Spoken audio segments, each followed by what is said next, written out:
Hello అందరికీ.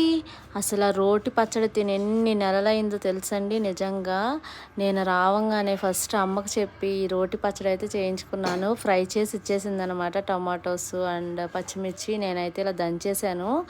మీలో ఎంతమందికి ఇలా పచ్చడి చేసేసిన తర్వాత దానిలో కొంచెం అన్నం వేసుకుని ఇలా ఊర్చుకుని తినే అలవాటు ఉంది? ఎంతమందికి ఇష్టం?